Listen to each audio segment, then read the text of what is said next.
Herzlich willkommen zu unserem Video 47. Heute an einem Tag, wir haben der heißeste Tag in Paraguay. Im Chaco hat es 50 Grad. Oder soll es 50 Grad geben, bei uns 39. Wir haben ganz viel Resonanz bekommen aufgrund unseres letzten Videos, Nummer 46, unsere Traumstadt Encarnación. Da wir haben ganz viele Nachrichten bekommen per WhatsApp. Mir soll doch mal das Video erklären. Erkläre Video? Nee, erzähle. Also, erzähle mal heute was zu diesem Video.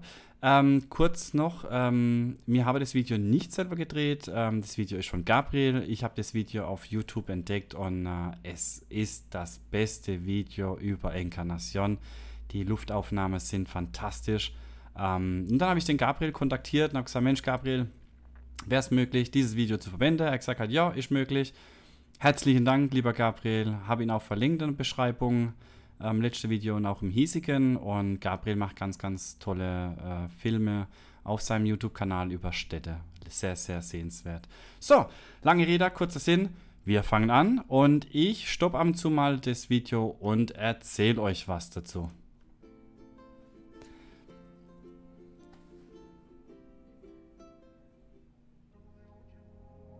Encarnación, la Perla del Sur.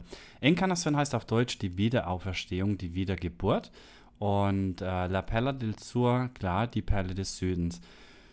Für mich verständlich, wir haben uns echt verliebt in die Stadt. Ja, es ist der Touristen-Hotspot schlechthin in Paraguay.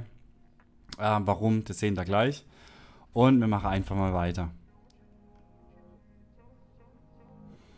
Und das ist das Erste, was ich mega toll finde, das Grüne, ne? Also allgemein jede Stadt in Paraguay, Dörfer, komplett grün. Ich erinnere mich noch ganz stark dran, wo man in San Bernardino war, im Amphitheater oben und schaue runter, man sieht eigentlich nur ganz wenige Gebäude und der Rest ist einfach nur grün. Wir mögen es, ich finde es toll.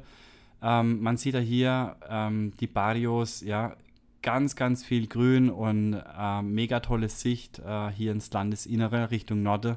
Ganz toll. Hier kommt man von Asunción, hier ist die Route 1 und wenn man dann geradeaus fährt, kommt man Richtung Zentrum. Encarnación ist eine Halbinsel und hier im Zentrum sind dann die ganzen Shopping, ja, Restaurants, Shoppingmöglichkeiten etc.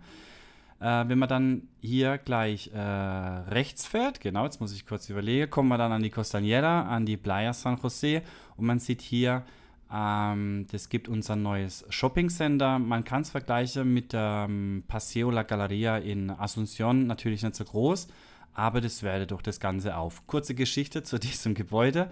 Heute vor einem Jahr sollte Neuöffnung sein, dann haben sie es verschoben auf den März. Dann haben sie es wieder verschoben auf den Juli und ich weiß gar nicht mehr, wann jetzt Eröffnung sein soll. Ich weiß, dass es ziemlich vorangeht. Also man sieht auch schon einige Werbeschilder. Ich denke, es wird die nächsten Wochen doch soweit sein. Gut, machen wir weiter. So, hier sind wir schon an der ersten Playa. Das ist die Playa im Barrio Kennedy, die Playa Boicaé. Hablo Mijimi Guarani, also ich spreche ganz wenig Guarani, ich lerne aber. Und dieser Strand wird hauptsächlich genutzt dann von den Einheimischen und man sieht hier den Nebenarm und hier geht es dann Richtung Stadion. Da waren jetzt auch schon ein paar Fußballspiele, auch dieses wurde neu gebaut und dann hintere zum Sportbereich. Ganz schöner Strand. Und das ganze Grün, ich lieb's.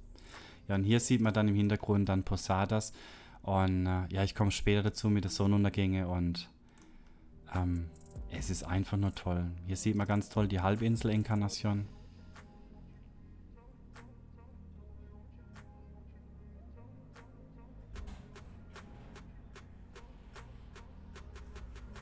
Es hat noch ganz viel Platz auf der Halbinsel Encarnación, aber die Preise sind doch schon recht hoch. Hier sind wir jetzt im Zentrum. Das ist die Plaza de Armas. Ganz tolle Park, japanische Gatte, ist glaube ich auch an die Einwanderer gewidmet. Also irgendwas habe ich gelesen gehabt mit Deutsch, Ukrainer und Japaner. Gegenüber die Bibliothek, eine orthodoxe Kirche auch. Und hier oben haben wir dann wieder die Skyline von Posadas. Ja, hier ist der Jardín Japonés. Also Ausflug lohnt sich definitiv. Schön sauber.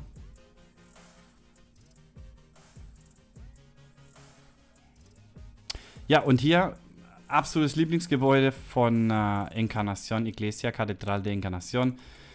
Ja, viele, die mich kennen, wissen ja, ich war 6 Jahre in Kuba beruflich und ich liebe einfach diesen Kolonialstil und einfach schön. Die wird auch nachts angestrahlt, man sieht sie dann von der Costanera, also von der Playa aus.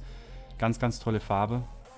Und hier sind wir Paseo de los Enamorados im Barrio San Pedro, meine ich. Für mich eine Treppe, aber ein ganz, ganz großes Kunstwerk. Ja, und hier haben wir Mirador, Camvireta. Am Anfang dachte ich, weil es wird nachts dann beleuchtet mit der Landesfarbe, also rot, weiß, blau mit der Farbe. Und ich habe immer gedacht, das ist so ein Marinegebäude, das gehört zu der Marine. Nee, das ist einfach ein Tourismusturm. Man geht unten rein, geht hoch und genießt die Aussicht. Ist auch in der Nähe vom Stadion, genau. Ja, und was mir hier jetzt auffällt, was ich auch sehr mag, hier in der Gegend, die verschiedene Farbe vom Wasser. Also wir haben hier unten haben wir das bräunliche, dann haben wir hier das bläuliche. Bräunliche haben wir oft, wenn während der Regenzeit, dann färbt sich natürlich durch die rote Erde, wo wir haben, das Wasser in Rot. Und im Frühling haben wir dann eher das Blau. Und im Sommer haben wir dann teilweise, wie man es kennt, von der La Isla Medio, da oben, genau, wird es dann auch teilweise dann türkis. Ich finde es mega toll. Und unser Grundstück müsste dann eigentlich dann hier sein, genau. So sieht es aus. Man sieht hier auch die freien Plätze von Encarnación. Und typisch, was ich immer sage, innerhalb von 10 Minuten ist man da. Das stimmt tatsächlich. Alles ist innerhalb von 10 Minuten erreichbar. Ja, und hier haben wir den Sportbereich, dann Paddel, Ruderboot, Fußball und so weiter. Hier haben wir den zweiten Strand, Playa San Isidro. Auch der wird genutzt von hauptsächlich Einheimischen. Hier haben wir, glaube ich, das Barrio Fatima. Und hier haben wir eine Straße an der Costanera entlang. Gerne abends mal mit dem Motorrad, Auto. Echt schön, auch mit dem, wenn dann Posadas beleuchtet ist. Ist verdammt schön. Hier haben wir die Brücke. Die Brücke geht nach Posadas. Kann die mit dem Zug erreichen, was ich eigentlich empfehlen würde. Ja, oder mit dem Moped, Motorrad, weil doch die Autos doch teilweise 3 bis 4 Stunden oder noch länger anstehen müssen. Wenn ich nach Argentinien will, wird mega viel kontrolliert. Will ich nach Paraguay, wird eigentlich so gut wie gar nicht kontrolliert. Genauso wie in der Grenze zu der Iguazu-Wasserfälle. Also das heißt, da wird eigentlich fast gar nicht kontrolliert. Erst dann ein bisschen später dahinter. Genau, hier haben wir dann wieder den Hauptstrand Playa San José. Hier haben wir den Strand Boicaé und hier haben wir dann die Playa San Juan del Paraná, genau. Also ich möchte auch ein Video machen, so ähnlich wie das hier, über San Juan del Paraná. Ja, und hier haben wir wieder die Kirche. Die Costanera, hier findet ganz, ganz viel statt. Konzerte, ja. Die Kinder können mit verschiedenen Sachen fahren, Kitcar und so weiter und so fort. Hier haben wir die Wahrzeichen von Encarnación Silo San José im Hintergrund an Posadas und die Freundschaftsbrücke. Auch zu Silvester war es ganz, ganz toll in der Costanera. Jeder kommt in weiß, bringt seinen Tisch mit, bringt das Essen mit, Trinken mit. Hier wird hingesessen und wird einfach dann gefeiert. Ganz, ganz toll. Playa San José ist der Hauptstrand. Hat ganz, ganz viele Restaurants, Bars. Also wie gesagt, hier ist der Hotspot eigentlich für Touristen. Und man muss auch sagen, hier auf dem Parkplatz findet dann zu verschiedenen Zeiten verschiedene, Encartun zum Beispiel. Encartun ist so aus der Autotuning-Szene ganz, ganz viele Feste statt. Also wirklich toll. Und verschiedene Stände wäre dann hier aufgebaut zum Verkauf. Ganz, ganz viele Hotels, muss ich nochmal anhalten, ganz, ganz viele Hotels in der Nähe. Und eine Essmeile und Clubs. Jetzt muss ich ganz kurz nochmal zurückgehen. Kleiner Moment. Entschuldigung. So, machen wir nochmal. Genau, dieses Bild suche ich. Und zwar hier haben wir dann ganz, ganz viele Restaurants. Hier fangen die Hotels an. Hier haben wir Clubs. Ja, hier sind 2, 3 Clubs und hier geht dann auch nochmal so eine Fressmeile dann hintere. Gut. Ja, und hier haben wir den Replica de la Estación, der alte Bahnhof. Früher gab es ja eine Bahnstrecke von Asunción nach Encarnación, so viel ich weiß, ist auch wieder eine geplant. Und ist wieder eine Möglichkeit. Hier haben wir dann wieder das Shopping Center und natürlich den Sambódromo Vista Sur. Hier findet weltweit der zweitgrößte Samba-Karneval statt. Also nach Rio de Janeiro findet hier Samba-Karneval statt. Wir waren ja letztes Jahr dort, haben Video gemacht auch, aber da war wirklich nur ein Drittel benutzt mit Bühne und dieses Jahr wird alles offen sein und wir sind wieder dort mit Bild und Ton und Video, freuen uns darauf und machen dann wieder mal ein Video.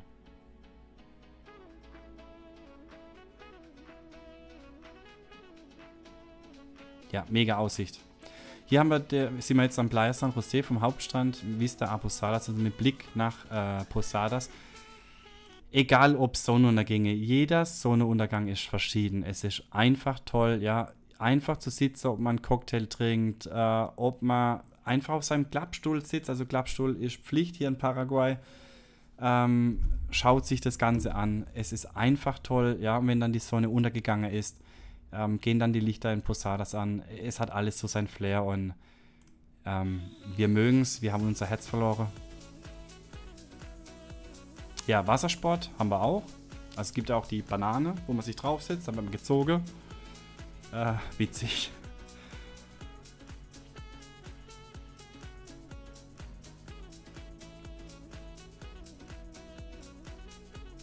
So, hier haben wir Sun Hotel mit einer Rooftop-Bar. Hier haben wir eine Rooftop-Bar mit Piscina und hat man eigentlich meiner Meinung nach die beste Aussicht auf Sonnenuntergänge. Und es lohnt sich auf jeden Fall, da mal hochzugehen. So, und jetzt müsste doch irgendwann mal eine Kirche kommen, die angestrahlt wird, ne? Ah ja, hier war sie. Halt, stopp! Hier haben wir sie. Da ist sie. Also, es sieht wirklich toll aus. Aber in Paraguay wird fast alles angestrahlt. Ich mag's brutal. So, und hier haben wir den Weihnachtsbaum. Der Weihnachtsbaum steht das ganze Jahr da, also 365 Tage im Jahr, auch wenn man reinkommt von der Route 1 am 1. Kreisverkehr. Es war unser letztes Video und wir wünschen euch frohe Weihnachten im Namen von allen Los Loquitos, frohe Weihnachten, ein guter Rutsch, bleibt gesund. Unser letztes Video für 2022 natürlich. Wir machen jetzt kurze Weihnachtspause und Silvesterpause. Wir sind aktuell in der heißen Phase, temperaturtechnisch natürlich und auch in der Bauphase. Es ist ganz, ganz viel passiert bei uns auf dem Grundstück. Da machen wir Videos. Es hat einige Probleme gegeben, die jetzt aber aus der Welt geschaffen worden sind.